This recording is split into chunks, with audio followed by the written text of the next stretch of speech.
Selamu alaikum të nderuar. Në Kuranin famlart, Allahu i madhlueshëm na bën thirrje e na urdhëron që ne ta vëmë në disponim apo ti thërasëm mendjes, ta vrasëm pak mendjen, intelektin tonë në kuptimin, ta shfrytëzojmë intelektin, ta shfrytëzojmë arsyen, ta shfrytëzojmë logjikën me të cilën Allahu i madhnueshëm na ndau nga kafshët apo gjallësat tjera. Na e dha mundësinë që të dimë të mendojmë. Na pajisi me intelekt. Dhe intelekti, arsyeja, logjika janë dhunti të Zotit, të cilat Allahu nuk ja ka dhënë asnjë gjallëse tjetër. Dhe në Kuran shpesh herë e kemi përsëritjen e fjalëve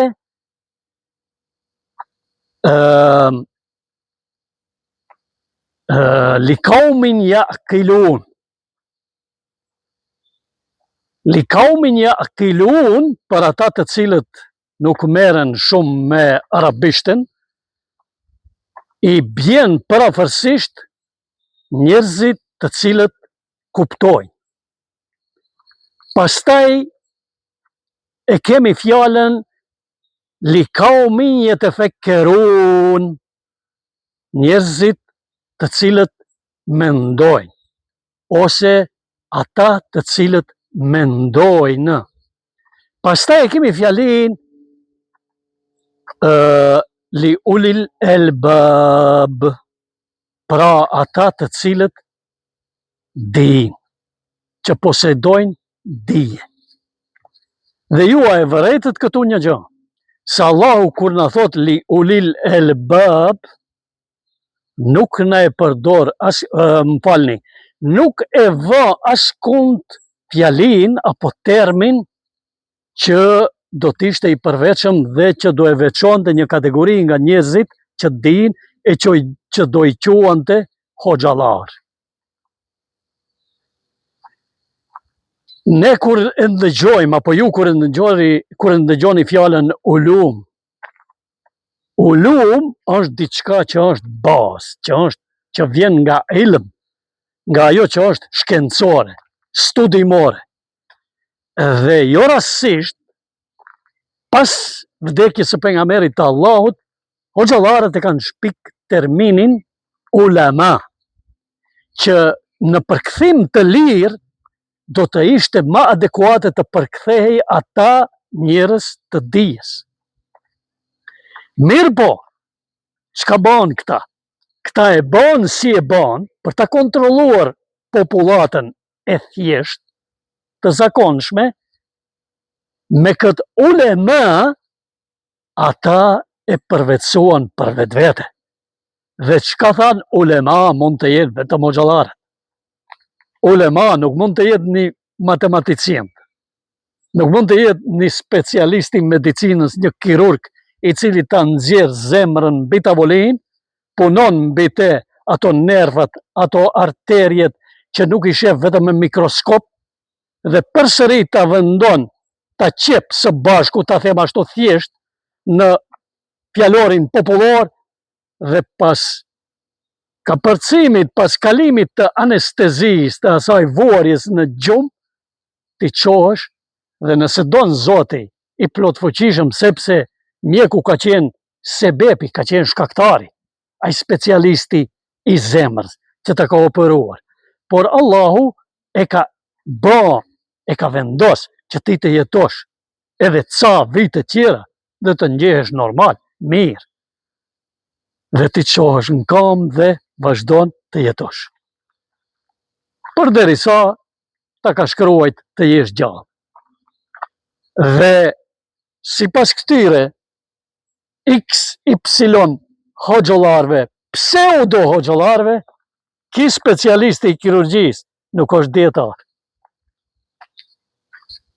Këtu duhet të ndalësh, edhe fjala në Kuran, li kaumin yaqilun, li kaumin yetefekkerun, li ulil elbab, ose inne fi dhalike le ajatin li kaumin yaqilun, inne fi dhalike li ajatin li kaumin yatafakkarun. Ndalu bre, studioj këto fjali. Dhe wallahi e përsëris, wallahi, ti nuk ka mundësi bre të të manipulojnë i hoq, më pastaj. Asësi. Pse ti ja vënë pikpyetje ati sqarimin, shpjegimin. E pat, shikojni. Ki. Qytetar Zvicran. Kaloj pranë meje. Për ndryshe, Zvicranët kur shohen në rrugë dhe nëse je aq afër ku kalon pranë njëri tjetrit, të përshëndesin. Por ki duke e pa se unë po bisedoj në telefon, kaloj pranë meje, ndejti i qetë dhe shkoj. Nuk më përshëndeti. Me qëllim që të mos më pengoj. Unë jam një qytetar shqiptar e musliman me fe që vin nga Maqedonia e Veriut.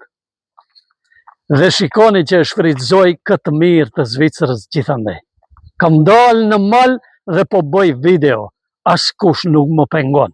Bërtas uluri, sikur me i fol dikuj para një mase me 1 milion njerëz, unë po sqaroj çështje fetare, islame, kuranore, profetike. Dhe si ka mundësi unë të bëhem hipokrit, munafik, spekulant, njeri që e vjedh të mirën e dikuj në aspektin shpirtëror, hajdut shpirtëror, dhe ta mohoj këtë të mirë që ma ka dhonë Zoti, e që gjendet në tokën helvetike, dhe të dalë të injoroj, dhe të them qka. Jam musliman, alhamdulillah. Selamun alaikum. Subhanallah. Audhu billah. Allahu akbar. Walillahi alhamd. Po qka? Në prapavi ore zemrën katron, shpirtin katron, kulturën zero, tolerancën zero, mos mirënjohjen, bukshkeljen zero. Do të tregoj diçka. E kam thonë, po e përsëris, se ja vlen të përsëris gjithnjë. Hoq unë, ky personalisht, kam punësor dhe kam nxjerrë në Selamet. Me fëmijë, me familje, me krejt. I pari që më ka shoh dhe më ka shkel, që ka shpife, ka përgoju, ta them edhe tjetrën, që më ka tradhtu, ka qenë po qaj hoq, që ja kam trasu, ja kam asfaltu autobanin, autostradën. Sepse tani, jo që e ka vetëm C-vizën, po mund të ketë edhe në shtetësinë zvicrane. Mirë po ai nuk bëhet njeri. Hoq do mbetet, sepse letra edhe ai shalli në kokë, edhe xhamia ku ai punon ja garanton këtë. Por jo nga dija, nga kultura, nga intelektualiteti. Jo. Nga pamja. E jashtme. Pra do të mbetet hoq. Dhe do të dalë në penzion si hoq. Mirë. Por tjetrën a e ka? Jo, nuk e ka dhe nuk do e ketë asnjëherë. Sepse Allahu ati nuk ja jep mundësinë që të ngjitet në hutbe dhe të thotë: o rini, a e dini se ju jeni me fat që jeni në Zvicër. Shfrytëzojeni Zvicrën dhe resurset e këtij shteti dhe pikës pari shkollohuni, edukohuni, studioni. E pastaj të gjitha vinë. Sepse një njeri i mençur dhe intelektual i shëndosh, me dignitet dhe me karakter të shëndosh, me intelekt të përsosur, me bindje se është krijes e nuk ka krijuar, nuk ka shanse të mos e besoj Zotin një, për krijues dhe për drejtues të këtij universi. Asnjëherë. S'ka nevojë për asnjë hoq që t'i thot Shiko, duhet besosh ti, se ka Zot.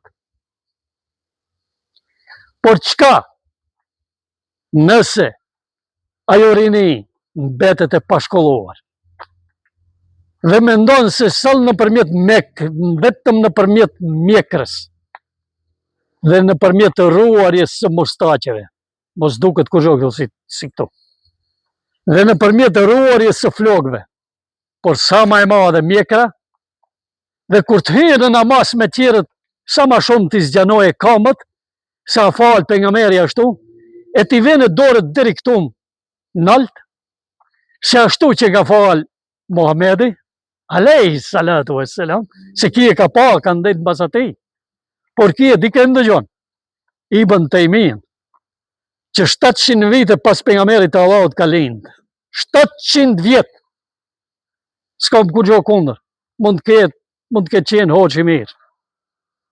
Unë flas atë që ka shkruajt e që interpretoni ju. Dhe wallahi, unë nuk e marrë në qarë se s'merem me te. Dhe ti çka bon? Ti i thua qetërit që e ke afer, nuk e ke namazin tamam. Shko merr abdes se nuk e ke abdesin tamam. Se nuk e ka abdesin tamam? Unë jam përla në xhami me njerëzit. Se kam qenë edhe kryetar, edhe imam, edhe sekretar, edhe drejtor, edhe përkthyes, edhe koordinator xhamia me kishat në Zvicër 15 vite me radhë, nga 2006 deri në 2020. Dhe jam përla me vëllezërit tanë në xhami të cilët i kanë ofenduar besimtarët tjerë që kanë ardhur të falen, të cilët sipas ideologjisë së tyre nuk na e pas kanë abdesin tamam dhe nuk lidhen si duhen në namaz.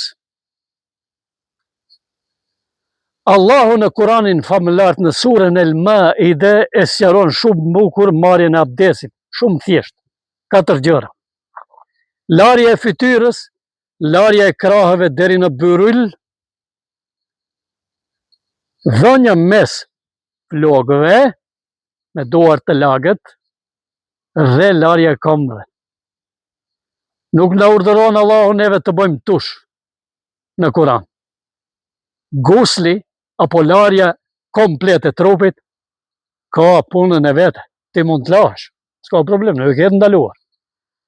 Por larja e pjesërishme që në arabisht quhet wudu ose abdesti nga persishtja e pastaj turqishtja, është këto 4 kushtet që e bëjnë fars abdesin, obligatorik. E të tjerat, që ju pastaj thoni se nuk e ka tamam, se nuk i fëri quret, pse nuk pështiu këlbazën aty në korit qeshmës në xhami, e nuk e lajti qafën e mbas veshve, edhe. Nuk i futi gishtat mes gishtave të këmbës, edhe dorëve, se nuk i ka dëpërtuar ujti. Ore, o ekspert, o kontrolues, o inspektor, po nuk jeni bre inspektor në xhami, ti jeni një besimtar, ka ardhur ta falësh namazin, fale bre dhe shko, ec. Allahu është mbiqyrës i gjithë shkaje. Për sosmërin nuk e nje ti, as unë, as kushi. Sepse për sosmëria është e fshehtë, për shkak se për sosmëria i takon vetëm Allahut, vetëm ai është perfekt, vetëm ai është absolut, mbi gjithë shka, mbi dijen, mbi të vërtetën, mbi të dukshmen, mbi të padukshmen. Mos mëre, mos e merr me ti për sipër, ti hish në hak be vllaut tënd, motrës tënde muslimane. Mos bre, vetëm pse ke lexuar një libër XY, e Kurani i Allahut, fjala e vetme që është e vërtet, flet diçka tjetër. Për atë shkak unë them, o besimtar, o ju që më ndëgjoni, kthehuni te Kurani, wallahi, sa më parë që është e mundshme, dhe studioni fjalë për fjalë fjalën e Allahut. Nëse doni të jeni para Allahut të shpëtuar. Përndryshe, jeni vetëm besimtar të verbër, që e pasoni dikend me verbësi, qorazi, E kjo nuk është as pak islame, nuk është urdhër hynor, pra nuk vjen si urdhër nga Allahu i plot fuqishëm, i gjithdijshëm, dhe nuk është urdhër profetik. Por është urdhër i ideologjive që u shpikën 200 vite pasi që pejgamberi Allahut, paqja, mëshira dhe bekimi i Zotit qofshin mbi të dhe mbi familjen e tij të pastë. Selamu alejkum.